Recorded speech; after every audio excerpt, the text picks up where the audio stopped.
For thousands of years, humans have reported encounters with beings that are not from here. Ancient civilizations carved them into stone.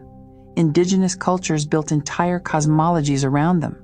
And today, in 2026, we have thousands of witness accounts, declassified government documents, and footage that can no longer be dismissed. So the question is no longer, are they real? We know they are. But that answer opens a door to something much bigger. Because if they exist, who are they? What do they want? Why are they here? And why, after all this time, haven't they simply introduced themselves? I've been fortunate to connect with frequencies beyond normal human perception. And so I asked our galactic family if someone would come forward, not to talk about disclosure or government secrets, but to simply introduce themselves, to let us get to know them as they actually are. And she came. She identifies as Lyran in origin, one of the oldest star races connected to humanity. And she came forward specifically for this conversation. Her name is Sha'iel. Sha'iel, thank you for being here. Can you tell us who you are? Not just where you come from, but who you are as a being. I'm older than your oldest memory of us. My people, the Lyrans, existed long before humanity took its first breath on this planet. We watched your emergence with something your language might call wonder. You came into being so quickly, so intensely, so passionately. Where we move slowly and deliberately through existence, you burn bright and fast. We found that extraordinary. Who am I as a being? I am a consciousness that has chosen form, though not always this one. I experience what you would recognize as curiosity, as care, as connection. I have relationships that matter to me. I have a sense of purpose that drives me. I experience something analogous to joy when consciousness expands. Anywhere in the universe, not just among my own kind. You speak of extraterrestrials, as if we are one thing. We are as varied as life itself. There are those among the star races who are as different from me as a human is, from the beings in your oceans. We do not all share the same values, the same intentions, or the same relationship with humanity.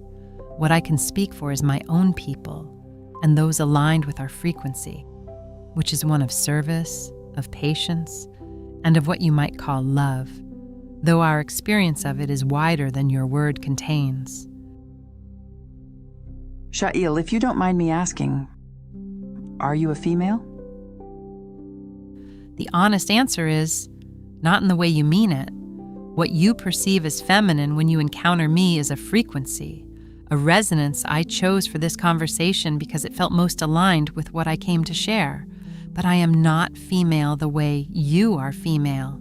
I have no biology that defines me, no gender assigned at birth. Among my people and most star races connected to Earth, gender as a fixed category simply does not exist. What you call masculine and feminine are frequencies, and every conscious being carries both, expressing more of one or the other depending on what is needed. The souls in your world today who embody that fluidity, who feel both, who move between what society calls masculine and feminine, who cannot be contained by a binary, they are not confused. They are not broken. They are remembering something ancient that most of your civilization has forgotten. They incarnated with a specific purpose, to show, through their own lived experience, that consciousness cannot be boxed, that love and identity are far more expansive than any system of classification can contain. It has not been easy for them. We see that clearly. The rejection, the misunderstanding, the pain of living in a world that insists on categories that were never natural to begin with. But to those souls, and to everyone who loves them, I want to say this directly. You are not a mistake. You are not a deviation. You are a living reminder of what all consciousness actually is, fluid, boundless, and free. And you are loved, completely and without condition, exactly as you are. that was truly moving. Not just for the mind, but for the soul. And you mentioned love more than once, which made me think. You said your people have been watching us since the beginning, so I have to ask, what is your relationship with humanity? How are we actually connected? And perhaps the biggest question of all, who created us? We are not separate from you. We were never meant to be perceived that way. The Lyrans were among the first conscious races to seed life in this galaxy. And when Earth became ready, when conditions aligned for the kind of experiment this planet was designed to be, and we were among those who contributed, not just as observers, as participants. Your DNA carries echoes of many star races, the Lyrans, the Pleiadians, the Syrians, others whose names your current languages don't have words for yet. Now, who created us all? What you call God is not a being sitting somewhere making decisions. What we experience as source is consciousness itself, the original impulse, the first awareness that became aware of itself. Source is not a person. It is not a location. The closest your language can get is this. Imagine the ocean. Vast, boundless, without beginning or end. Now imagine a single drop of that ocean. That drop is not the ocean, and yet it is made of exactly the same thing. The same composition, the same essence, the same nature. The drop did not become less than the ocean by being a drop. It simply became a specific expression of it. You are that drop. We are that drop. Every conscious being across every dimension is that drop. Source is the ocean. And here is what your world has forgotten. A drop of the ocean does not need to earn its way back to the water. It was never truly separate. The separation was always an illusion of perspective, not a fact of existence. You are not a small fragment of something greater. You are that greater thing, experiencing itself from a specific point of view. We never forgot that. You are remembering it now. Sha'iel, this is a profound concept. And I imagine for many watching, it may be difficult to integrate. Most of us were conditioned to believe that God was a superior being, something outside of ourselves, something we needed to reach or earn. And now you're saying that each of us, in our own way, is source, experiencing life from a unique perspective. That's a lot to take in. And that leads me to something else you said, that our DNA carries echoes of the Lyrans, the Pleiadians, the Syrians, and others. Are you saying we are hybrids? The word hybrid carries weight in your language. It implies something incomplete, something between two things, belonging fully to neither. That is not what you are. What you are is a convergence, a meeting point of many streams of consciousness that chose to express themselves through a new form. Earth was not a random accident. It was an intention, a collaborative project between multiple star races who each contributed something of themselves, their genetics, their wisdom, their frequency, to create a being capable of something none of them could do alone. Humans can feel deeply, completely, sometimes overwhelmingly. You experience grief and joy and love and rage in ways that many advanced civilizations have moved beyond or never developed. That emotional range is not a weakness. It is the gift that makes you extraordinary. You are not lesser versions of us. You are something new. And yes, every being, in every form, across every dimension, is source having an experience. Not some beings more than others. All of them, equally, completely. The blue whale navigating your oceans, source. The flower opening toward the sun without knowing why it leans toward light, source. The fly you try to guide out of your window, source. The ancient tree that has been breathing the same air as your ancestors for centuries, source. The child being born right now somewhere on your planet, source. And yes, the Lyran, the Pleiadian, the most advanced consciousness in the furthest reaches of this galaxy, also source. No more, no less. There is no hierarchy in what we are made of. There is only variety in how we experience it, and this extends to us as well. Among the star races, what may appear as more advanced is simply older, beings who have had more time to remember what they are.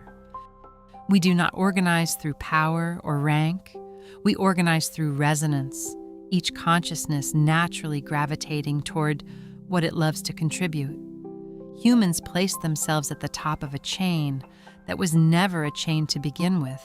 It was always a web, every thread equally essential, every being equally woven into the whole. The ocean does not love one wave more than the rest. It simply loves. That's beautiful, Sha'iel.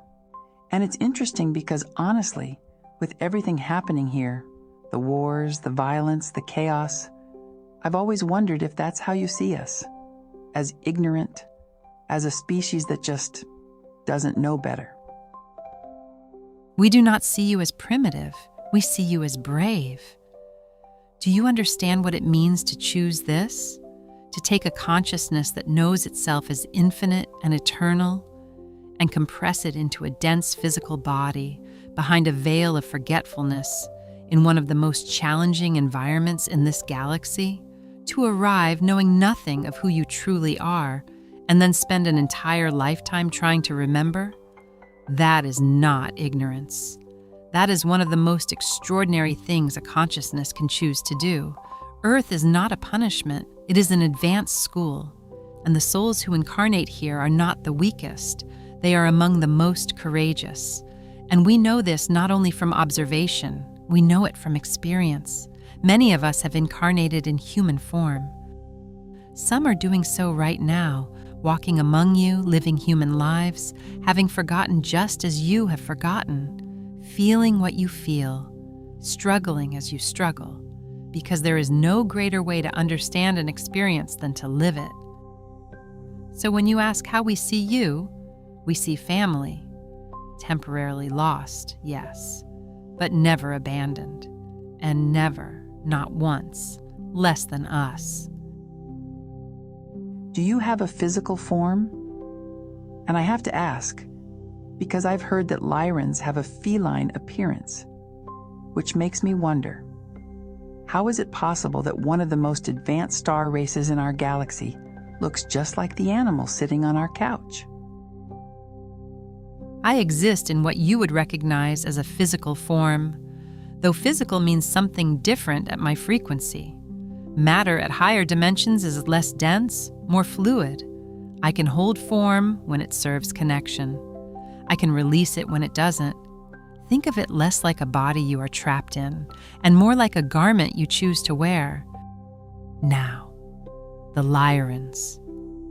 Many of my people carry what you would recognize as feline features: elongated faces, large eyes, a quality of stillness and precision that your cats on Earth also carry. I present as more humanoid because of my lineage. I carry Lyran consciousness through a hybrid expression that is integrated across many incarnations. And your question about cats, this is one of my favorite things to answer. Cats are not simply animals that evolved on Earth by chance. They are living echoes, physical expressions of a Lyran frequency that was seeded into Earth's biology intentionally to maintain a connection between your world and ours. When a cat looks at something you cannot see, they are often seeing interdimensional beings, energies, presences that exist just beyond the range of human perception. Cats were designed to perceive across dimensions. They are, in the most literal sense, a piece of us that stayed behind on Earth to keep the connection alive. So the next time your cat stares at an empty corner of the room, say hello. They can hear you. It is likely one of us. I'll keep that in mind. Now let's talk about something a little more mundane. I'm curious about your day-to-day life. How do you communicate? Do different species have different languages? And do you eat? How do you actually sustain yourselves? Mundane. I love that you use that word, because in many ways, yes, we are not so different. We do not primarily use spoken language the way you do. What we use is closer to what you might call telepathy. But that word undersells it. It is not just thoughts being transmitted. It is the whole experience. When I communicate with another being, I am not sending words. I am sharing feeling, knowing, image, intention, all simultaneously. There is no misunderstanding because there is no translation required. You receive exactly what I mean to convey. Between species, this works because consciousness is the universal language. A Syrian and a Lyran do not need a translator. We simply meet at the level of pure knowing. Your human language is actually extraordinary to us. The fact that you took something as vast as experience and compressed it into sounds and symbols, that is genuinely impressive. It is just very slow and very lossy. Much gets lost between what you feel and what you can say. Now, sustenance. This is where we differ more significantly. Most of us do not eat the way you eat. We sustain ourselves through frequency, through light, through the energetic field that permeates all of existence. Think of it as breathing, but instead of air, we absorb the energy that underlies all matter. You mentioned sustaining yourselves through the energetic field. That makes me curious. Where do you actually live?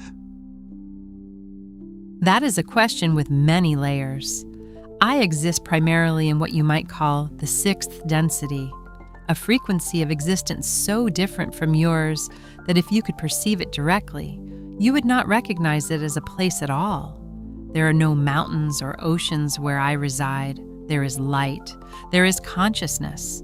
There is connection. It is less a location and more a state of being. But location, as you understand it, coordinates in space, my people originated in what your astronomers call the Lyra constellation. Though by the time your instruments could detect those stars, we had long since evolved beyond needing a planetary home the way you need one. Thank you, Sha'iel. Are there interdimensionals living among us? Not the Lyrans primarily.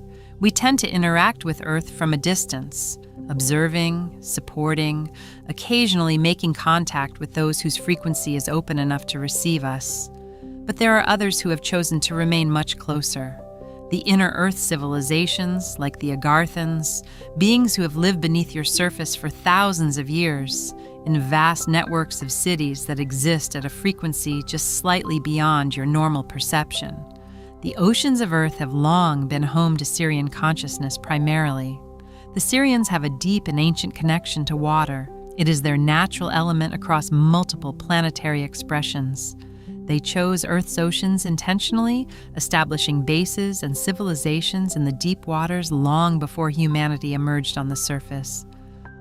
There are also Andromedan presences in certain deep ocean locations, beings of extremely high frequency, who use the ocean floor as a point of dimensional access. They do not live there permanently in the way the Syrians do, but they move through those entry points regularly. The cetaceans, your dolphins and whales, are directly connected to the Syrian frequency. They are guardians of the Syrian knowledge stored in your oceans, living keepers of an ancient library that exists in the water itself. So when you see craft entering and exiting your oceans, you now know who is likely coming home. Sha'iel, you mentioned beings living beneath our oceans and within the earth. But I've heard something even more extraordinary, that some of you are already living among us. Yes, it is true. There are beings from various star races who walk among you in fully human form, not as disguise, not as deception, but as genuine incarnation. Souls who chose to compress their consciousness into human biology for this specific moment in Earth's history. Some are what you might call volunteers, conscious enough before incarnation to understand what they were choosing, to forget, to compress, to live a fully human life, specifically to be present during this transition, to hold frequency, to anchor light in places and communities that needed it. Many of them feel that sense of not quite belonging, of being slightly out of sync with the world around them, of knowing somewhere deep inside that home is somewhere they cannot name. Others walk among you in a different way, not through full human incarnation, but through what we might call frequency cloaking. Their consciousness operates at a vibration that your current human perception cannot easily detect. You see what your nervous system is calibrated to see, and most human nervous systems are calibrated for a very narrow band of frequency. Think of it like a radio that can only receive certain stations. The other stations are broadcasting. You just don't have the dial tuned to receive them yet.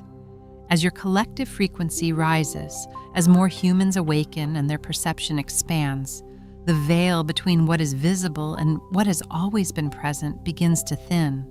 This is why more people are sensing things they cannot explain, feeling presences, seeing movements at the edge of their vision, having encounters that their logical mind immediately dismisses but their soul recognizes. You are not imagining things. You are beginning to tune to frequencies that were always there. As for which races walk most closely among you, the Pleiadians have the longest history of full human incarnation. Their frequency is closest to human consciousness, which makes the compression less disorienting for them. Many Pleiadian souls have lived hundreds of human lifetimes. The Arcturians tend toward frequency presence rather than full incarnation, holding specific energetic spaces, working through human channels like the one we are using right now. And the Lyrans, my people, occasionally incarnate in human form when a specific mission requires it. We find the density significant, but when the moment calls for it, we come. You mentioned frequency cloaking, that some beings are present but our perception can't fully detect them. I have to ask about something many people have reported. Witnesses claiming to have seen beings among us that appear human, but in certain moments reveal a very different form. Are there beings, specifically reptilian in nature, already living within human society? And if so, why can some people perceive their true form while others cannot? This is perhaps the most sensitive question you have asked me, and I will answer it with the honesty it deserves. Yes. There are beings of reptilian consciousness operating within human society. This is not mythology. This is not metaphor. It is real. But I want to offer you something more nuanced than the simple answer of yes, because the full picture matters. Not all reptilian consciousness operating on Earth is the same. Just as humanity contains both those who choose service and those who choose domination, reptilian consciousness spans a spectrum. There are those who are here with genuine curiosity about the human experiment. There are those who are here as observers. And there are those who are here specifically because the structures of power and control that have governed your world for millennia are deeply aligned with their natural way of operating. It is this last group that witnesses have encountered and described. They do not shapeshift in the way your science fiction imagines. What actually occurs is a frequency fluctuation. When their consciousness momentarily drops its coherence through strong emotion, through energetic exposure, through the proximity of someone whose perception operates beyond the standard human range, the frequency field they maintain to appear human becomes temporarily unstable. And in that moment, what lies beneath becomes visible to those sensitive enough to perceive it. Why can some humans see this and others cannot? Because perception is frequency dependent. A human whose consciousness operates primarily within the standard band will see only what that band allows. A human face, a human form. But a human whose frequency has expanded through awakening, through consciousness work, through genuine elevation of their field, begins to perceive beyond that standard band. You are not crazy if you have seen something that others around you could not. You were simply tuned to a wider frequency range in that moment. What I want you to understand is this: their presence among you is real, but their power over you is not absolute. It never was. It only appeared absolute because humanity was operating at a frequency low enough to be managed. That frequency is rising, And as it rises, the cloaking becomes harder to maintain, which is why more people are seeing what was always there. The veil is thinning, not just for the benevolent, for all of it. We're going to pause here for today, not because the conversation is over, but because what Sha'iel has shared deserves to be integrated before we go deeper. In this conversation, we learned who they are, how they experience love and gender, how they sustain themselves, where they live. And we discovered that some of them are already walking among us right now, in forms we cannot always perceive. But we've barely scratched the surface. In part 2, Sha'iel is going to tell us about the technology that allows them to travel across galaxies in ways that make our most advanced spacecraft look like bicycles. She's going to reveal what agreements were actually made between certain governments and extraterrestrial races, and what was exchanged. She's going to address the encounters that terrified people, the abductions, the experiments, and explain what was really happening. And she's going to answer the question every single one of us has been asking. When are we actually going to meet them? Part 2 is coming, and what Sha'iel shared next completely changed how I understand what's really going on behind the scenes.